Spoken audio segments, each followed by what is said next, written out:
"Pay up, or you won't see your grandchildren anymore," my son-in-law shouted, and my daughter coldly added, "$500 a month will be enough." I nodded silently, turned around, and left, hiding my anger. 3 days later, I returned with a black envelope. They beamed, waiting for the money. But when they opened it, the smiles disappeared, and the family broke up forever. Before we continue, please subscribe to the channel and write in the comments what time it is where you are now. I pulled my truck into Evan's driveway and killed the engine. Through the windshield, I could see his house, all sharp angles and glass, the kind of modern architecture that screamed money. 3 luxury cars lined the street, a Mercedes, a BMW, a Tesla. I checked my reflection in the rearview mirror, smoothed down my collar. The button-down shirt was clean, pressed. I'd tried. The gifts sat beside me on the passenger seat. A designer toy for my grandchildren, $150 I couldn't really afford. Premium wine, $80. A restaurant gift card, $200. I'd wrapped them carefully, corners crisp. My hands were steady as I gathered them up and walked toward the front door. I helped build this, I thought. My money made this possible. The doorbell echoed inside. Footsteps approached. When Della opened the door, her eyes swept over me once, taking in my simple clothes, my aging face, and something cold flickered there before she stepped back. "You're here," she said, not a greeting, a statement. "Happy Thanksgiving, Della. I brought some gifts for everyone." I held them up slightly. "You can put them somewhere." She didn't look at the packages, just moved aside, letting me squeeze past into the entryway. The house buzzed with conversation and laughter. A dozen people filled the living room, all strangers to me. Women in designer dresses, men in expensive casual wear, the kind of clothes that look effortless but cost a month of my pension. They held wine glasses, smiled at each other with practiced ease. "Is Evan around?" I asked. "He's busy with guests. We have a full house today." Della was already turning away, moving back toward her people. I stood there holding the gifts, looking for somewhere to set them down. A side table near the entrance seemed appropriate. I placed them carefully next to a crystal vase and some decorator books. My wrapped packages looked cheap beside such elegance. Across the room, I spotted Evan. He stood near the fireplace, gesturing animatedly to a man wearing a watch that probably cost more than my truck. When he saw me, he waved, casual, dismissive, but didn't come over. I tried to join a conversation near me. 3 women in their 40s paused when I approached. "Hello," I said. "I'm Simon, Evan's father." "Oh, how nice," one of them said. Her smile was polite, empty. "And what do you do?" "I'm a retired firefighter." "Oh, how nice," she repeated, and immediately turned back to her friends. Their bodies angled away, closing me out. I moved toward Evan. He was deep in conversation, but I needed to connect with someone in this room. "Hey, son. Good to see you." He barely glanced at me. "Hey, Dad. Glad you could make it. This is Marcus. He owns the commercial real estate firm downtown." Marcus extended a limp hand. "Pleasure. I wanted to catch up," I said to Evan. "It's been a while since—" "Yeah, we'll talk later." He was already turning back to Marcus. "So tell me about that property deal you mentioned." I stood there for another moment, invisible. Then I moved away. Above the fireplace, a framed photo caught my attention. Evan as a boy, maybe 8 years old, sitting on my shoulders at a fire station open house. His gap-toothed grin, my proud smile. I remembered that day teaching him how the equipment worked, letting him wear my helmet. Other memories flashed. Bike riding lessons in the park, Saturday morning pancakes, soccer games where I cheered until my voice went raw. When had we lost that? "Everyone, dinner's ready!" Della's voice cut through the chatter. The crowd moved like a wave toward the dining room. I followed, my stomach tight with anticipation. Maybe at the table, Evan and I could talk properly. The dining room gleamed. Crystal glasses caught the light. Fine china sat at each place, the pattern delicate and expensive. Elegant centerpieces ran down the middle of the long table. I counted the chairs. 12 settings. 12 people. Guests found their seats with easy familiarity, as if they'd done this before. Della directed traffic, placing people strategically. Evan took the head of the table, grinning, relaxed. His important guests flanked him. I stood at the end, waiting. People filled in around me, leaving me standing alone. 5 seconds passed. 10. Everyone else was settling in, unfolding napkins, reaching for water glasses. Where should I sit? My voice came out quieter than I intended. Della turned, and in her hands was a plastic plate. Bright red, the kind used at children's birthday parties. Cheap. Flimsy. Simon, I'm sorry, but all the seats are taken. We weren't expecting such a full house this year. The room's noise dimmed. People were looking now. But I told Evan I was coming, I said. We talked last week. Did you? Well, it must have slipped his mind. She walked toward me, holding that plastic plate. Anyway, you can eat here. She set it on the floor, right there by the doorway next to where people had left their shoes. The room went silent. Every eye turned to me, then to the plate on the floor. Evan's laugh broke the quiet, not nervous, genuine amusement. Come on, Dad, eat like a dog. You're used to simple living, right? Firefighters aren't exactly picky eaters. A woman gasped softly. A man coughed. Someone looked away. Della returned to her seat, as if nothing had happened. Let's all sit down. The turkey is getting cold. I stared at that plastic plate, red against the hardwood floor, a child's plate, less than a plate, an insult made tangible. I looked up at my son, searched his face for shame, regret, recognition that he'd crossed a line. Found none, just that careless smirk, that easy confidence of a man who thought he could do anything without consequence. My hands began to shake, not from weakness, from fury rising in my chest like a wave I could barely control. I looked at each face around that table, saw their expensive clothes, their uncomfortable expressions, their complicity. These people who'd never risked anything, never run into a burning building, never given everything for someone they loved. The room held its breath. I reached down slowly. My knees cracked. I was 64, not young anymore. My fingers closed around the plastic plate. It weighed nothing. I straightened, holding it at chest level. My jaw tightened. I stared at my son across that gleaming table with all his important friends. The silence stretched. I set the plate down, not throwing it, not handing it back, just placing it carefully on the floor with precise control. When I straightened, my eyes locked on Evan's. I remember everything. 4 words. Quiet. Clear. They cut through the room like a blade. Evan's smirk faltered. What? What's that supposed to mean? I turned toward the door. Didn't run, didn't storm out. Just walked with steady purpose.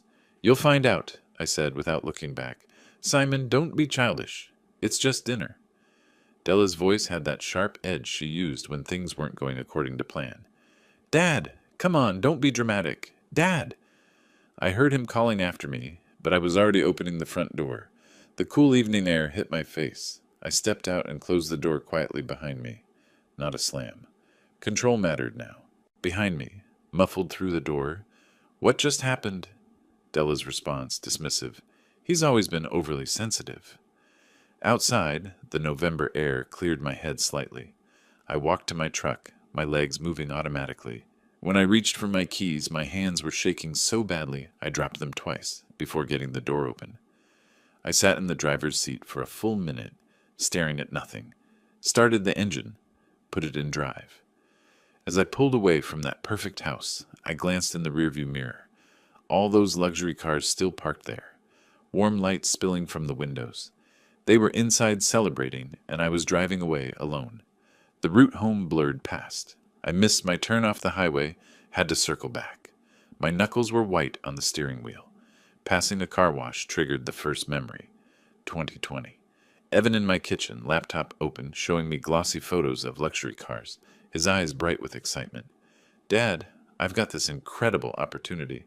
Gordon Premium Auto Detailing, high-end car care for luxury vehicles. But I need $45,000 to start. That's a lot of money, son. I know, but it's an investment. In 2 years, I'll pay you back with interest. This is going to make our family name mean something. You really think you can do this? Dad, I promise. Trust me. I remembered writing that check, the way my hand had cramped slightly from the large numbers. Evan hugging me tight, his voice thick with emotion. You're investing in my future, Dad. Our future. We'd even worked on the first location together. I helped paint walls, install equipment, got my hands dirty alongside him. He'd said I was building something that would last. I stopped at a red light. Another memory surfaced, sharp and clear. 2022. Evan on my phone, his voice rushed. Dad, the business is expanding. I need another $38,000 for the second location. Once this opens, I'll pay everything back together. Evan, you still haven't paid back the first loan. I know. But you have to spend money to make money, right? Trust me, Dad. When have I ever let you down? 2023. Another call. Just $22,000 more, Dad. Marketing and equipment. Temporary cash flow issue. You understand, right? I'm on a fixed income now, son. I'm retired. I'll pay you back, I promise. You're investing in your grandkids' future, too. 2024. 15,000. Vague explanations about unexpected expenses. My questions deflected. But I'd written the check because he was my son, and sons don't betray their fathers, right? By the time I reached my neighborhood, full dark had fallen. My house looked small, humble. Single-story, neat lawn, the place I'd lived for 30 years. It had seemed enough before I'd seen Evan's palace. I parked in the driveway and sat there, engine ticking as it cooled. Finally forced myself to get out, unlock the front door. Inside, silence. I flipped on a single lamp, leaving the rest of the house dim. Took off my coat and just draped it over a chair. Couldn't manage the simple task of hanging it properly. The photo on the mantel stopped me. My wife, she'd died 6 years ago. The memory hit like a physical blow. Her funeral. Gray sky, cold rain. Evan standing beside me in a black suit, checking his watch. Will you stay a while? I'd asked him. I don't want to be alone tonight. Dad, I wish I could, but Della needs me home. The baby's been fussy. Of course, I understand. I'll call you tomorrow, okay? He hadn't called the next day, or the day after. I'd sat in this dark house, drowning, and my son had disappeared. The financial help started after that. I saw it clearly now. I'd been buying his attention, trying to keep him close the only way I could. The loans weren't business investments. They were ransom payments for scraps of my son's time. I moved to my office, pulled out the folder marked Evan Business Loans, and spread documents across my desk. Bank statements, canceled checks, printed emails, the handwritten agreements we'd signed, so casual, so trusting. I found my calculator, started adding. 45,000, 38,000, 22,000, 15,000, $120,000, 5 years of promises. I organized everything chronologically, highlighted key passages in the agreements, Evan's signatures on each one, right next to mine. Text messages. Thanks, Dad, you're the best. I'll pay you back soon. Emails full of gratitude and vows. Documentation. Evidence. Proof. Hours passed. I made coffee, forgot to drink it. The house stayed dark, except for my desk lamp. Outside, the neighborhood slept. I found a photo in my desk drawer. Evan at 7, gap-toothed smile, sitting on my shoulders. That fire station open house. Before everything changed. Before money became the only language between us. I traced my finger over his young face, then set the photo face down on the desk. My phone sat beside the documents. I scrolled through old messages from Evan, reading his promises. Stopped on one from 2020. You're the best dad ever. I'll make you proud. My expression hardened. I picked up a business card from my desk organizer. Robert Chen, attorney. He'd done legal work for the fire department years ago. Handled some property disputes. Good man. Fair. I programmed his number into my phone, pulled up his contact. Dawn light began creeping through the window, turning the sky from black to gray. I'd been awake all night, sitting with my documents, my memories, my calculations. My thumb hovered over the call button. $120,000. 5 years of manipulation. Tonight's humiliation. The plastic plate on the floor. My son's laughter, eating like a dog. I looked at young Evan's photo again, still face down, then at my phone. The hurt was transforming into something else. Something harder, colder. Something that felt like justice. I took a deep breath. I made the call at 8 the next morning. My finger pressed the numbers with steady purpose. No hesitation left in me. The fire department's legal aid hotline for retirees connected me with a counselor who listened without interruption. I need advice about recovering money I loaned to a family member, I said. My son, he's refusing to pay it back. I'm sorry you're dealing with this. Her voice carried genuine sympathy. These situations are always painful. Do you have any written agreements or documentation? Yes. Loan agreements he signed, bank statements, text messages promising repayment, everything. That's good. That's very good. Papers rustled on her end. Let me give you the name of an attorney who specializes in these cases. Thomas Brennan. He's helped other retirees in similar situations. I wrote the name down carefully. Thank you. I need to do this right. The next few days, I became someone I recognized from my firefighting years. Systematic, thorough, mission-focused. I spread every document across my dining table and organized them by date. Bank statements went onto one pile, canceled checks in another. The loan agreements, 5 of them, each bearing Evan's careless signature, got their own section. Text messages I'd printed out, emails full of his promises, all arranged chronologically. I bought a 3-ring binder and sheet protectors, created dividers with labeled tabs, wrote a timeline on legal paper. November 2020, first loan, $45,000. March 2022, second loan, $38,000. Each entry included the amount, Evan's stated purpose, his promise of repayment. By the time I finished, the folder looked professional, official, the kind of evidence that spoke for itself. The work helped, turning grief into data, betrayal into proof. My hands stayed busy while my mind stayed sharp. Brennan's office occupied the 3rd floor of a modest building in downtown Phoenix. The waiting room held outdated magazines and a tired receptionist behind scratched glass. When he called me in, I stood, shook his hand with the firm grip my father taught me. His office smelled like old paper and coffee. He gestured to a chair across from his desk, and I sat, opening my folder with care. This is thorough, Brennan said, flipping through pages. He was late 50s, graying at the temples, reading glasses perched on his nose. You've documented everything well. Mr. Gordon, under Arizona law, we can pursue this. Family loans are enforceable contracts if there's evidence of intent to repay. So I have a case. You have the foundation of a case. He set down one document, picked up another. But I'll be honest, we need more. We need proof your son used this money for the stated business purposes and evidence of his current financial capacity. That's where investigation comes in. My chest tightened. How long will this take? If we file suit, 4 to 6 months to get to court. Maybe longer if they fight it. I looked at Evan's signature on one of the agreements. The ink slightly smudged where his hand had moved too fast. I waited 5 years for him to do the right thing. I can wait 6 more months for justice. Brennan recommended a private investigator that same afternoon. I met Wendy Torres at a coffee shop 2 blocks from his office. She arrived exactly on time. Black blazer and direct eye contact, notebook already open on the table. I need to be clear about what I can and can't do, she said after we'd exchanged basic pleasantries. I can verify business filings, check public records, observe operations. In Arizona, I can record conversations I'm part of. That's legal here. But I can't hack computers or trespass on private property. I just need the truth. I wrapped both hands around my coffee cup. What's his business really like? Is he actually successful, or is it all for show? I'll find out. Give me 2 weeks for the initial investigation. I'll document everything legally admissible. That's all I'm asking for. Facts. She smiled slightly. You'd be surprised how often facts are enough.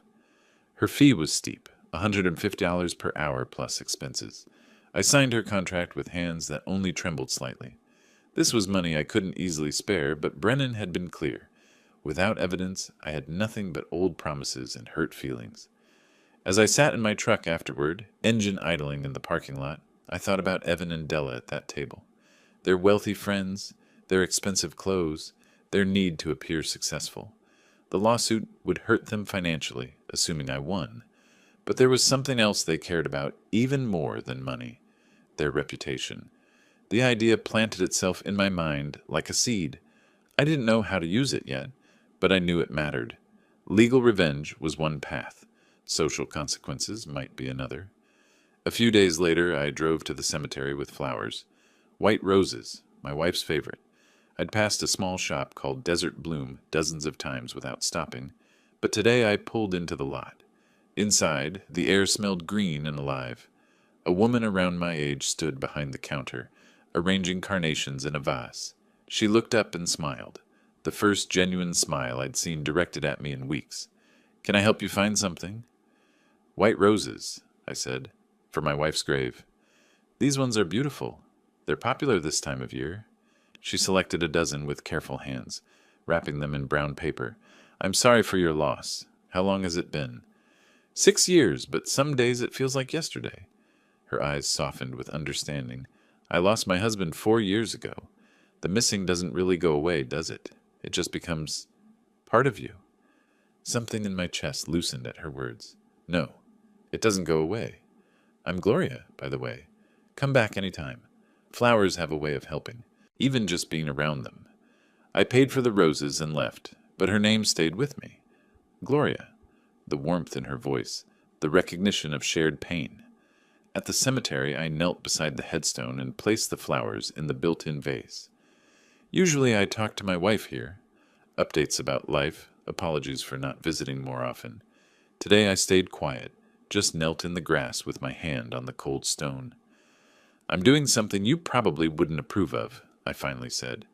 "Going after Evan legally, but you didn't see how he treated me? You didn't see the person he's become." Wind moved through nearby trees. A bird called somewhere close. "I met someone today, just briefly.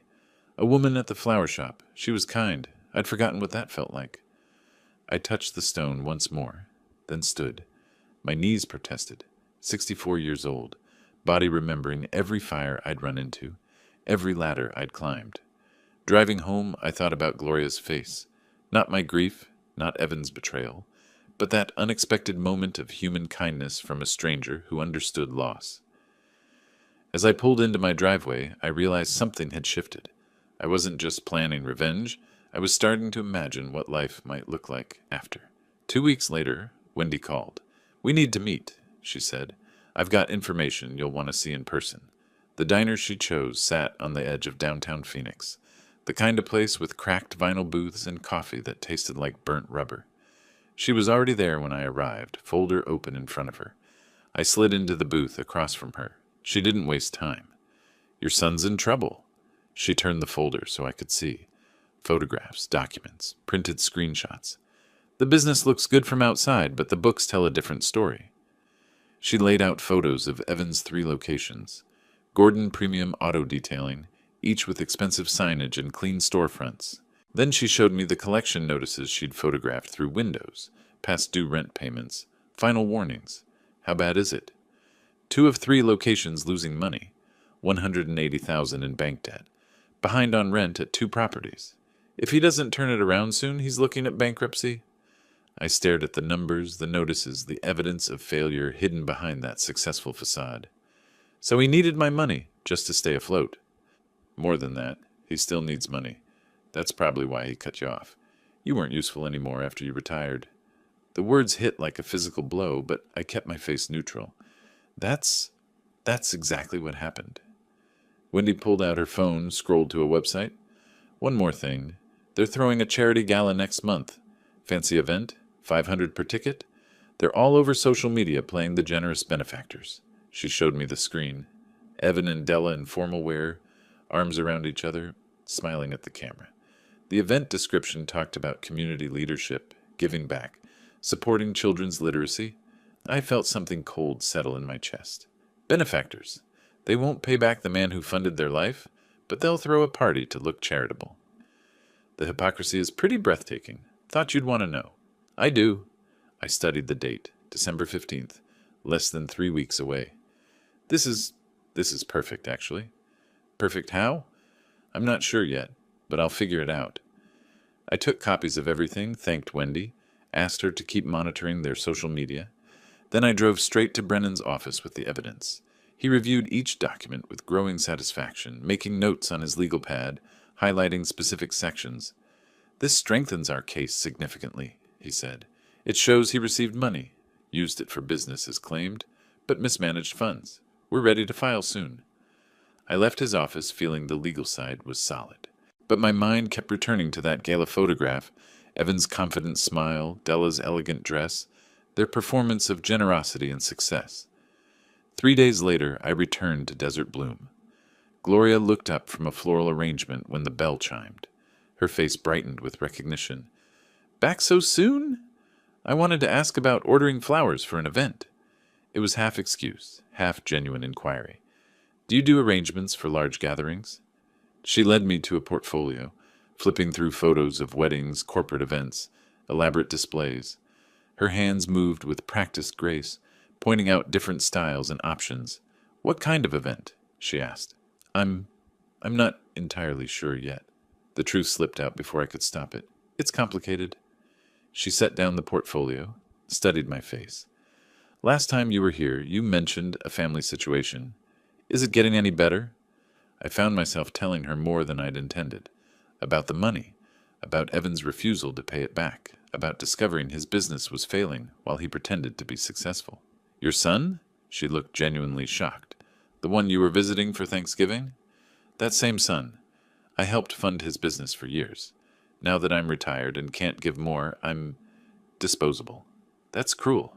I'm sorry, Simon. I'm taking legal action. Hired a lawyer, investigator. I'm done being the understanding father.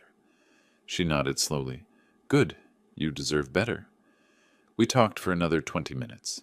She told me about her own children, daughter in Portland, son in Charlotte, how they called on holidays but hadn't visited in 2 years, how she understood loneliness, understood what it felt like when family disappointed you. The shop helps, she said. Flowers, customers, staying busy. But some days, she trailed off, then met my eyes. I close at 5. Would you like to get coffee sometime? The question surprised me. So did my immediate answer. Yes, I'd like that. We exchanged numbers. Agreed to meet the next day at a cafe in Central Phoenix. I left with a lightness I hadn't felt in weeks. The cafe had big windows and quiet corners. I arrived 5 minutes early, unusual for me, showing nerves I didn't want to acknowledge. When Gloria arrived, I stood awkwardly, unsure if I should hug her or shake hands. She solved it by touching my shoulder, warmly before sitting. Tell me about being a firefighter, she said. You must have some incredible stories. 32 years of them. Some scary, some funny, some that still keep me awake at night. What made you do it? Run into burning buildings when everyone else runs out? I thought about it, watching steam rise from my coffee. Honestly, I liked helping people. Sounds simple, but that's what it was. You make a difference when you pull someone out of a fire or save their home. You still help people, don't you? Her insight caught me off guard. That's who you are. I try to be, even when they don't deserve it. Maybe it's time to help yourself first. We talked for over an hour. She told me about buying the flower shop 15 years ago, how it had saved her after her husband's death, how working with living things with beauty gave her purpose when grief threatened to swallow her whole. I told her about the firehouse, the brotherhood, the satisfaction of work that mattered, about my wife and the hole her absence left, about feeling lost in retirement, like I'd stopped being useful. You're not useless, Gloria said firmly. You're just between chapters. I realized I was smiling, had been smiling for the past 10 minutes. When was the last time that happened? When we finally left, we stood by our cars in the parking lot, neither wanting the conversation to end. I'm glad you came back to my shop that day, she said, her hand resting lightly on my arm. So am I. I drove home as the sun set, painting the desert sky orange and pink. In the passenger seat sat Wendy's folder, evidence of Evan's lies, proof of his failures, ammunition for the lawsuit. My phone held Gloria's contact, her warmth, the possibility of something beyond anger and betrayal. I sat in my truck outside my house for a long time, engine ticking as it cooled, held my phone in one hand, Wendy's folder in the other. One represented everything that had gone wrong. The other represented something that might go right. I wasn't sure which one I was more afraid of. Brennan filed the lawsuit the following week. The process server, a woman in business casual, walked into Gordon Premium Auto Detailing's main location at 2 in the afternoon. Evan was standing beside a Tesla, showing a client paint protection packages on an iPad. Professional, confident, the image of success. Evan Gordon? He turned, confused. Yes? She handed him the manila envelope. You've been served. The client stepped back. Evan opened the envelope right there, his face shifting from confusion to shock. Complaint for breach of contract. $120,000. His hands trembled. The client mumbled something about calling later and left. Evan stood frozen, other customers watching, employees glancing over. My phone rang an hour later, Evan's name on the screen. I let it ring twice before answering. "Hello, Evan?" Shouting erupted, so loud I held the phone away from my ear. "You're suing me? Your own son? Are you out of your mind?" "No, Evan. I'm finally thinking clearly. This is betrayal. Family doesn't do this to family." "You're right. Family doesn't." I kept my voice level. "So explain Thanksgiving to me. Explain that plastic plate on the floor. Explain eat like a dog." "That was a joke. You're too sensitive." "Do you remember those 4 words I said?" I paused, let the silence hang. I remember everything. Every check. Every promise. Every signed agreement. "And I have proof. You're going to regret this, old man. Have your lawyer contact mine." I hung up while he was mid-sentence, set the phone face down on the table. My hand shook slightly, but my jaw was set. Over the next few days, Della launched her campaign. Gloria had suggested I check Facebook, see what they were saying. I found Della's profile, a photo of her and Evan looking somber. The caption talked about unexpected challenges and family situations that test your strength. The comments overflowed with support. "You two are so strong," and "sending prayers." I scrolled through more posts, each one carefully crafted, hinting at my instability without naming me. I screenshot every one, evidence, if I needed it. Then the phone calls started. "Simon, honey, I'm worried about you." My cousin Barbara, voice dripping concern. "Evan called me and he said you're confused about some money." "I'm not confused, Barbara. I loaned him $120,000 over 5 years. He signed agreements to repay. He never did. Now I'm suing." "But, Simon, are you sure you didn't give him that money? As gifts? Maybe you just forgot." "Barbara, I have documents. Bank statements. His signature on loan agreements. I'm a retired firefighter, not a millionaire. I don't give 6-figure gifts." A pause. "Della said you've been having some difficulties, memory issues." "Della is lying." Each call followed the same pattern. Family members, old friends, all coached with the same narrative. Poor Simon, confused, needs help. Some I convinced with documentation. Others had already decided. Gloria met me for coffee 3 times that week. She listened to me vent about the calls, about Della's posts. She didn't just sympathize. She got angry. "They're gaslighting you. You know that, right?" "I know what they're doing." I stirred my coffee without drinking it. "It's just hard when people you've known for years look at you like you're losing it. You have documentation. You have a lawyer. You have the truth. Don't let them make you doubt any of that. Some people won't even look at the evidence. They've already decided Evan's the victim. Then they're not worth your time. Focus on winning your case." She was right. She was absolutely right. That evening, Gloria invited me to her house for dinner. I arrived with a bottle of wine, nervous in a way I hadn't been since I was young. Her home was modest but warm, lived in, comfortable, real. She'd cooked pot roast, nothing fancy, but it smelled like home. We ate at her kitchen table, talking easily. She told me about a difficult customer that day, someone who wanted roses but complained they smelled too much like roses. I laughed, actually laughed, for the first time in weeks. After dinner, we moved to her couch with coffee. The conversation drifted to deeper things. Her late husband, my late wife, what it meant to start over in your 60s. "I like having you here," she said quietly. "It's nice to cook for someone again, to have conversation over dinner. I like being here. I haven't felt this comfortable anywhere in I don't know how long." "Good. Then come back, often, anytime." We sat close, our knees almost touching. She placed her hand on my arm when I was telling a story about the firehouse. Her touch was warm, steady. I looked at her face in the soft lamplight. "Gloria, I need to tell you something." Her phone buzzed on the coffee table. She glanced at it, her expression shifting. "Simon, this is from my daughter. She's been following some Facebook posts about an elderly firefighter suing his son. She's asking if I know anything about it." My chest tightened. What exactly is she seeing? Gloria read from her phone. "She says there's a woman posting about how her father-in-law is having mental issues and falsely accusing them of owing money.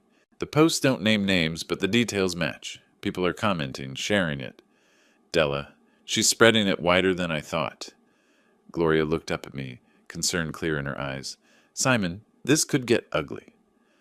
The next morning, I told Gloria everything. I met her at Desert Bloom before opening. She unlocked the door, surprised to see me. We need to talk, I said. She let me in, locked the door behind us, flipped the sign to closed. We sat in her back office, surrounded by orders and vases. I haven't told you everything about Thanksgiving, I began, about why I'm really doing this. Tell me now. I chose my words carefully, reliving that moment. When I got there, Della opened the door like I was a stranger. Inside, all these wealthy people. No one talked to me. Then at dinner, there were 12 place settings. 12 people. I stood there, waiting. No chair for me. Gloria leaned forward. And what did they do? Della brought out a plastic plate. One of those cheap kids' plates. She set it on the floor, next to where people left their shoes. And she said, "You can eat here." Evan laughed. He said, "Eat like a dog, Dad. You're used to simple living." Gloria's face hardened. That's inhuman. Everyone just stared. That's when I said it. I remember everything. And I left. She reached across, gripped my hand firmly. You should have told me this sooner. I would have understood everything better. Those 4 words, they had 2 meanings.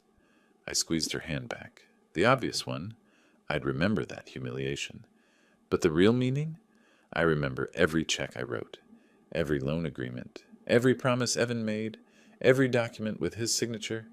I'd been keeping records for years, not even knowing why. Some part of me knew I'd need proof someday. You were protecting yourself without realizing it.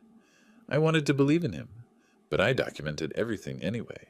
And when he pushed me too far, I had everything I needed. Gloria's eyes were wet, but not with pity, with fury on my behalf. That's not revenge. That's justice. My phone rang. Wendy. Her voice was tense. We need to meet. Now. This is urgent. 30 minutes later, I pulled into a shopping center parking lot. Wendy's car was already there. I got in her passenger seat. She handed me her phone with earbuds. Listen to this. Evan's voice came through clearly. He was at a restaurant with someone, a lawyer, from context. They were discussing me, discussing guardianship, discussing declaring me mentally incompetent. My blood ran cold. We claim the lawsuit proves dementia, the lawyer said. He's confused about gifts being loans. We file for guardianship, then claim he actually borrowed from you to maintain his house. We create documentation showing he owes you the house. Can we do that? Evan asked. I can draft the papers, backdate some loan agreements, sign his name. We have samples. If we move fast before his lawyer catches on, we can get a lien on the property. The recording ended. I sat in silence, hands gripping the phone. They want to take my house, I said quietly. They want to lock me away. Wendy nodded grimly. That's exactly what they want. This lawyer lost his license once, got it back on a technicality. He's willing to commit fraud. I called Gloria from the parking lot. I need your help. Can you meet me at a notary office? Text me the address. I'll be there in 20 minutes. At the notary's office, a small storefront operation, I explained what I needed. The notary, a middle-aged woman who'd seen everything, pulled out forms without blinking. A will, leaving my house and assets to the firefighters' benevolent fund. Medical power of attorney to Gloria. Financial power of attorney to Gloria, with strict limitations. When it was Gloria's turn to sign as my attorney in fact, she hesitated, pen hovering. I covered her hand with mine. Please, I trust you. She looked at me for a long moment, then signed. We went directly to Brennan's office. Late afternoon light slanted through the windows. I handed over Wendy's recording device and printed transcripts. Brennan listened, jaw tightening. He made notes rapidly, occasionally muttering, "Unbelievable. This is textbook elder abuse." He pulled up Arizona statutes on his computer, showing us criminal penalties. Then he started drafting motions, typing fast. After an hour, he handed me copies. We're filing these tomorrow morning, first thing. A restraining order preventing them from filing guardianship petitions or property claims. And I'm amending our complaint to include attempted fraud and conspiracy. He looked at me seriously. This actually strengthens our case, shows consciousness of guilt. But Simon, you need to understand. They're desperate. Desperate people are dangerous. Watch your back. He won't be alone, Gloria said firmly. I'll make sure of that. Evening fell as we left Brennan's office. The sky turned orange and purple. I started toward my truck, but Gloria stopped me. Leave it. We'll get it tomorrow. You're coming with me. She said it with finality. I nodded, got in her car. As she drove through Phoenix streets, we were mostly quiet, processing the day. Gloria reached over, briefly squeezed my hand on the armrest. I didn't let go. We drove the rest of the way holding hands. You're staying at my house, she said, for a few days at least. I don't want to put you in the middle of this. Evan and Della are... I'm already in the middle of it. I signed those documents. I'm your attorney in fact. More than that, I care about you. You're not facing them alone. Gloria, I don't know what I did to deserve... You didn't do anything. Sometimes good people find each other when they need each other most. That's all this is. It's more than that. For me, it is. She squeezed my hand tighter. For me too. Now let's get you home. My home. Our home, for now. I looked at her profile in the fading light. This woman who barely knew me weeks ago and was now letting me into her life, putting herself at risk by opposing my family. For the first time in years, I wasn't alone in this fight. 2 weeks passed in a strange sort of peace. Living with Gloria felt less like staying with someone and more like coming home. We developed rhythms, morning coffee together at her kitchen table. She'd leave for the flower shop with a kiss on my cheek. I'd handle legal calls and documents at her dining table. Evenings we cooked together, talked about anything except Evan and lawsuits. But the gala approached. December 15th. I'd been watching their social media promotion, glossy photos, hashtags about community leadership, ticket prices that could feed a family for weeks. I made a phone call to the Firefighters Association president. Jake, I saw that Evan and Della are hosting this big charity event. Made me think, we do charity work every day, just without the fancy venue. What are you thinking, Simon? Maybe it's time people remembered what real community service looks like. Retired guys living on pensions, still volunteering, still helping. Jake understood immediately. A newspaper piece? I know someone at the Chronicle. Just highlighting the good work. Nothing controversial, just truth. The reporter who interviewed me was young, earnest. She asked about my years of service, what retirement meant, how I stayed connected to the community. Gordon says he's proud to support the next generation, including his son Evan, an entrepreneur in Scottsdale. She wrote in her notes. I said it without irony. She didn't catch the subtext. Will you be at his charity gala this weekend? I'm not on the guest list, but that's fine. Different generations, different social circles. The article published December 15th. Phoenix Chronicle, Local Heroes section. My photo in old firefighter gear, 5 of us featured. Mine included that careful line about supporting my son. I bought the paper that morning, sat in Gloria's car reading it. Perfect. Just factual enough to seem innocent, positioned exactly right to raise questions. That evening, while the gala happened across town, Gloria and I stayed home. We cooked together, pasta with her late husband's recipe for marinara sauce, something she hadn't made in years. She said cooking it with me felt right, not sad. We ate by candlelight, talked about her daughter in Portland, about whether we should visit in spring. My phone buzzed. Text from Jake. Articles getting shared everywhere. Fire department's official page posted it. Good visibility. I smiled, set the phone aside. Everything went as planned? Gloria asked. Better than planned. Does it feel good? The revenge? I considered her question. It's not about feeling good. It's about them understanding that actions have consequences, that they can't just erase me and expect no one to notice. Later, I learned what happened at the gala. Wendy had a contact there, sent me details the next day. Evan and Della looked perfect, him in a tuxedo, her in some designer gown. They worked the room, posed for photographers, played their roles flawlessly. Then guests started mentioning the article. I saw something wonderful in the Chronicle today. Your father's firefighter service. Such an impressive career. Evan deflected with vague smiles. Someone asked directly, Why isn't your father here tonight? This seems like the kind of event he'd appreciate. He's busy with other commitments, Evan managed, but the questions kept coming.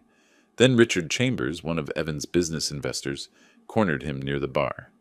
Evan, we need to talk about something I heard. There's a lawsuit from your father over business loans. Is that accurate? Evan's smile went rigid. It's a misunderstanding. Family matter. Being resolved quietly. Except it's in court. Public record. And if you're disputing legitimate business loans from family, that makes me question your financial ethics. Our investment was based on trust. Della tried to intervene, but Chambers wasn't finished. Integrity matters in business. We'll be reviewing our position. The gala didn't collapse, but it ended in whispers. I wasn't there to see it, but I could imagine Della's frozen smile, Evan's mounting panic. I didn't need to watch them fall. Gloria found me later, scrolling through updates on my phone. She took it from my hands, set it on the coffee table. "Dance with me," she said. The radio was playing something soft from the 60s. I hesitated. I hadn't danced in decades, but took her hand. We moved slowly in the small space between couch and coffee table. She rested her head on my shoulder. "You're a terrible dancer," she murmured. I laughed. "I warned you." "I don't care. This is perfect." The music played. Outside, Phoenix glittered with December lights. Somewhere across town, Evan and Della were cleaning up after their compromised event. But here, in this small living room, I was exactly where I needed to be. "Gloria, I need to say something. I'm falling in love with you. I probably already have." She pulled back to look at me. "Probably? Definitely. Definitely have. Good. Because I'm already there, too." We continued dancing, closer now. My phone buzzed again on the table. Another update, another piece of fallout. But I didn't reach for it. As we danced in that small living room, the music soft and Gloria's hand warm in mine, I understood something I hadn't before. Winning wasn't about watching them fall. It was about building something worth more than revenge.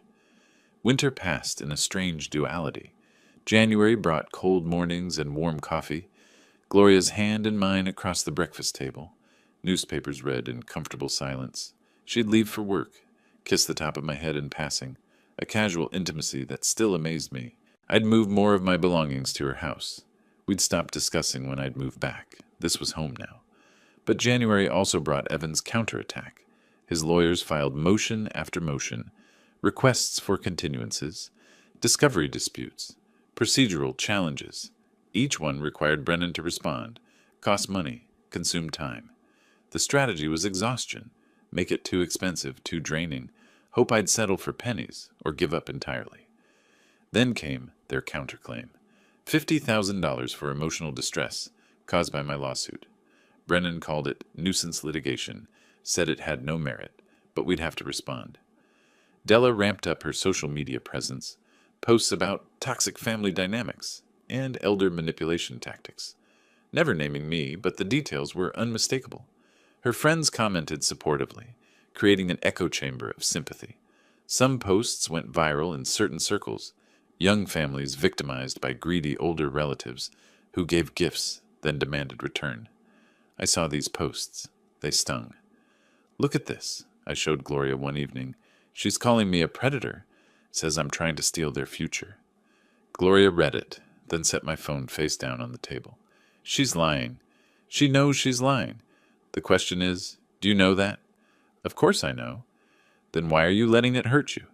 These people don't matter. Her friends don't know you. They don't know the truth. Your lawyer knows. I know. The judge will know. That's all that matters." I exhaled slowly. "You're right. I know you're right. Let it roll off.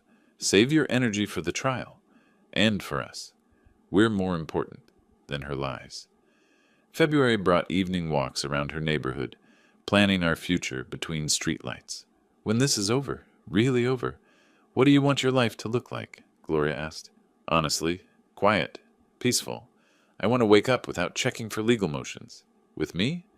"Yes, definitely with you. I've been thinking maybe I should sell my house, move in here officially, if you want that." She stopped walking, turned to face me. "Are you asking what I think you're asking?" "Not marriage, not yet, but living together, really together, making this official." "Yes, absolutely, yes." Her smile was immediate, certain. "I want that too." "You're sure? Because once this is really my address, you're stuck with me." She laughed. "I'm already stuck with you, might as well make it official." Late February, Wendy called with urgent news. I met her at Gloria's house, both of us sitting on the couch while Wendy set up her laptop. "You need to hear this recording." Evan's voice came through the speakers, slurred with alcohol, frustrated. He was at a restaurant with his business partner, apparently unaware of Wendy's proximity. "The old man thinks he'll win? He can't prove anything. I'll just forge more documents if I have to. Make it look like he's confused." The partner's voice warning, "Evan, stop talking." "I'm serious. Whatever it takes. He's not getting that money." Wendy stopped the playback. "This is from 3 days ago. He doesn't know I was there." I sat silent, processing. Gloria's hand found mine. "Play it again," I said. The second time through, I took notes. Evan's exact words. The context. The admission of intent to commit fraud. This wasn't just evidence. It was proof of consciousness of guilt, admission of the debt's existence, threat of future crimes. Brennan reviewed it the next day via video call. His expression shifted from professional interest to something harder. "With this recording, we don't just win the civil case. This is evidence of criminal intent. The DA might be interested." "I don't want him in prison," I said. "I just want my money and my dignity." "That's your choice. But this recording means he won't fight anymore. He can't win." Late February, Gloria and I sat in Brennan's office for trial preparation. Sunlight slanted through the windows. Brennan laid out the strategy, my testimony, the documentation, the timeline of loans and broken promises, and now Evan's own recorded words. "They've given us everything we need," Brennan said. "Evan's own words will convict him. Trial is set for late April. We're ready." I nodded, but I wasn't triumphant. Just tired, ready for this to be over. Gloria squeezed my hand. We walked out together into winter sunlight. In the parking lot, I stopped, looked at her. 2 more months. Then maybe we can actually start our life. "We've already started it," she said gently. "This is just the last chapter of the old story." "What's the first chapter of the new one?" "Us, together, building something good." I opened her car door. "Thank you. For everything. For standing with me. Where else would I be?" We drove home, and it was home now, fully, completely, through Phoenix streets, the afternoon sun warm through the windows, trial approaching but future already beginning. March brought the first real heat of spring and the final countdown to trial. Brennan's office became my second home. We spent hours at his conference table, documents organized in labeled stacks, each one tabbed, color-coded, ready for court. He played opposing counsel, asking questions designed to rattle me. "Mr. Gordon, isn't it true you gave this money to your son as gifts, and now you're fabricating this loan story because you're angry?" I pointed to a document. "Here's his signature promising repayment. Here's a text message. I'll pay you back, Dad. I promise." "These aren't gifts." Brennan nodded. "Good. Stay calm like that. Don't let them bait you into anger." I spent 32 years staying calm in emergencies. I can handle a courtroom. That's exactly the energy. Competent, factual, unshakable. Gloria attended some sessions, seeing the depth of my documentation for the first time. Afterwards, she said, "You really did remember everything." 2 weeks before trial, I was at my house organizing boxes when I heard a car in the driveway. Evan's BMW. He got out looking haggard, wrinkled shirt, unshaved, dark circles under his eyes. We stood in the driveway, 10 feet apart. "Dad, please, we need to talk." I crossed my arms, waited. "I'll pay you back. $2,000 a month. I can do that. Just drop the lawsuit." "You swore before, many times." "I mean it now. I'm desperate. Della's threatening divorce. My business is falling apart. You're destroying my life." "I'm not destroying anything. I'm holding you accountable." "There's a difference." He started crying. "I'm your son. How can you do this to your own son?" I looked at him, really looked at him, saw not my little boy, but a man who'd made choices, who'd chosen to treat me like nothing. "Evan, I would have forgiven the money. All of it. But that day, that Thanksgiving, that plastic plate on the floor, you showed me exactly what I am to you. Nothing. You can't come back from that with an apology. So that's it? You're just going to ruin me?" "I'm not ruining you. You did this to yourself. You took my money, broke your promises, then humiliated me in front of strangers. Actions have consequences, Evan. That's something you never learned." His face shifted from pleading to fury. "You'll regret this. When you're sitting alone in this house, bitter and miserable, you'll regret pushing me away. I'm not alone. I have people who actually care about me. Maybe that's something you'll learn when everyone else leaves you too. We're done. After this, you're not my father. You stopped treating me like a father a long time ago. I'm just making it official. He stormed to his car, peeled out. I stood there watching him go, feeling only sadness for who he'd become. That evening, my phone rang. Unknown number. Simon, it's Robert, Margaret's brother. I stepped away for privacy. My late wife's brother, Evan's uncle. He'd been silent throughout this whole ordeal. Robert, it's good to hear from you. Too long. I should have called sooner. Simon, I want you to know. I believe you. I've watched Evan for years. Saw how he treated you after Margaret died. Saw him lie about his business, brag about success I knew wasn't real. My voice caught. You saw that? I did, and I'm ashamed I didn't say anything sooner. But I'm saying it now. If your lawyer needs a character witness, someone to testify about Evan's pattern of dishonesty, I'll do it. Margaret would want me to stand with you. Thank you. You don't know what that means. Families should stand together. And your family, Simon, always will be. Later that week, Gloria and I attended a firefighter's retirement dinner. We arrived together, clearly a couple. Friends approached, shook hands, congratulated us both. Good for you finding someone, my old captain said. You deserve happiness, Simon. Throughout the evening, we moved as a unit. Comfortable. Right. Gloria changed her Facebook status. In a relationship with Simon Gordon. Small thing, but it mattered. We were official, public, building a future. The night before trial, we sat on my porch watching the sunset. The house behind us was already listed for sale. I was moving to Gloria's permanently. Are you nervous about tomorrow? She asked. Yes and no. I'm not nervous about the case. I know we'll win. But facing him in court, hearing whatever lies his lawyer tells, that part worries me. You're not the same man you were on Thanksgiving. You're stronger now. I feel stronger, but I also feel tired, ready for this to be over. It will be. Tomorrow or the next day. And then we start the next chapter. I squeezed her hand. Together? Together. Officially, publicly, permanently. If you'll have me. I'll have you. I want nothing more than to build a life with you. As the sun disappeared behind the mountains, painting the sky orange and purple, I felt ready, not just for the trial, but for whatever came after. The courthouse stood solid and imposing in the June morning heat. Gloria, Brennan, and I walked through security together. My suit was simple but clean, professional. On the elevator, we rode in silence. When the doors opened, Evan and Della were already there, talking with their lawyer. We made brief eye contact. No greeting, just acknowledgement. The courtroom was formal. Wood paneling, high ceilings, the weight of justice in every detail. We took our seats at the plaintiff's table. Gloria sat in the gallery directly behind me, close enough that I could feel her presence. Judge Patricia Martinez entered, 50s, professional, no nonsense. Court was in session. Brennan presented methodically. Timeline first. Loans from 2020 through 2024, totaling $120,000. Bank statements showing transfers. Loan agreements with Evan's signature. Text messages. I'll pay you back, Dad. I promise. Emails confirming intent to repay. Wendy Torres testified about her investigation. Evan's business struggles. The mounting debts. The 3 locations barely surviving. Then came the recording. Brennan set up the context. Explained how it was legally obtained.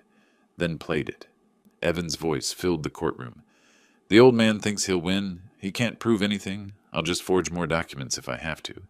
Make it look like he's confused. The silence afterward was profound. Evan's lawyer objected. Overruled.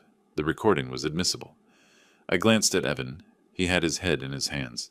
Della sat rigid beside him, crying quietly. Evan's lawyer tried a different approach. Couldn't dispute the money, so he argued these were gifts, twisted into loans by a vindictive father. It was weak. Judge Martinez's expression showed she wasn't buying it. After a brief recess, the judge returned with her ruling. I've reviewed all submitted evidence and heard testimony today. This is straightforward breach of contract, with the complication of family dynamics. However, family relationships do not exempt parties. from contractual obligations. She looked directly at Evan. Mr. Gordon, your conduct toward your father is reprehensible. Attempting to declare a competent adult incompetent, creating false documents, public defamation, these constitute elder abuse under Arizona law. She delivered the verdict. I find in favor of Plaintiff Simon Gordon. Defendant Evan Gordon is ordered to pay $120,000, principal plus $18,000 in interest, totaling $138,000, payable over 24 months. Additionally, I award $15,000 in damages for emotional distress and defamation. Total judgment, $153,000. Her gavel fell. I am also filing a report with the District Attorney's Office regarding potential criminal charges. Court adjourned. Outside on the courthouse steps, Gloria hugged me. Not celebratory, just supportive. How do you feel? She asked. Relieved, tired, sad. Brennan shook my hand. You won. Completely. I know, but winning doesn't feel the way I thought it would. I got justice, but I lost my son in the process. Gloria squeezed my arm. You didn't lose him. He lost himself years ago. Today just made it official. Maybe. I hope someday he figures it out, but I can't wait for that day. A week later, my phone rang. Evan, I almost didn't answer, but did. Dad, it's me. His voice was hollow, defeated. I know. Della filed for divorce yesterday. She's taking everything. The business is filing for bankruptcy next week. I'm moving out of the house. I'm sorry to hear that. Are you? You won. You destroyed me. I never said I'd destroy you. I said I'd hold you accountable. There's a difference, Evan. Silence. Then, you were right. About everything. I was an idiot. You can pay the judgment in installments like the court ordered. And Evan, if you actually change, really change, call me someday. Maybe we can figure out how to be father and son again, but I'm not waiting for that. I'm moving forward with my life. Okay, just that. Then he hung up. Weeks later, I stood on my porch with Gloria. The house had a sold sign now.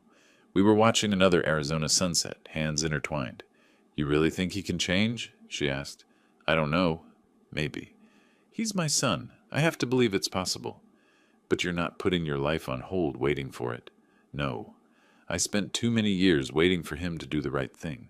We're building our life now, together. I like the sound of that. Our life. I looked at the sunset, all those shades of orange and purple that had become familiar over these months of transformation. You know what's funny? 6 months ago I came to his house for Thanksgiving, hoping for family. Now I've got you, and that's more family than I've had in years. She smiled. That's not funny. That's perfect. We stood in comfortable silence. The evening air was warm, gentle. Somewhere across Phoenix, Evan was rebuilding from nothing. Maybe he'd find his way, maybe not, but my story wasn't about him anymore. Ready to start the next chapter? I asked. Been ready since the day you walked into my flower shop. We went inside together, leaving the porch and the past behind, walking into the life we'd built from ashes and unexpected kindness. A life worth more than any revenge could ever be. If you like this story, please like this video, subscribe to the channel, and share your impressions of this story in the comments. To listen to the next story, click on the box on the left. Thank you for watching. 또 깨비 오빠 열심히 해줘서 너무너무 고맙고 또 아침 11시부터 지금까지 또 운전해주느라 너무 고생을 해 깨비 오빠. 깨비요. 너무너무 고맙고 다들 너무 수고하셨고 지켜봐주신 선배님들 응원해주신 선배님들 너무너무 감사합니다. 형님들 저는 이따가 지금 또 잠깐 좀 갔다가 와야 될 것 같아가지고요. 네, 다녀와서 또 좀 방송 키겠습니다. 형님들 이따 뵙겠습니다.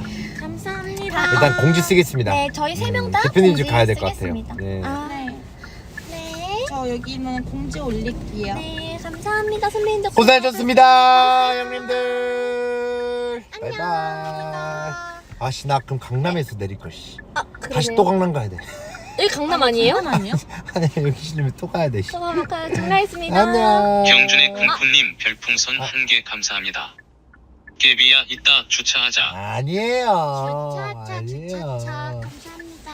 아닙니다. 이따 만나요. 안녕. 이따 만나요. 오늘 목적 잘. 안녕. 이따가 개방송으로 만나요. 비상입니다. 이따 봐요. 무한당. 안녕. 좋았어.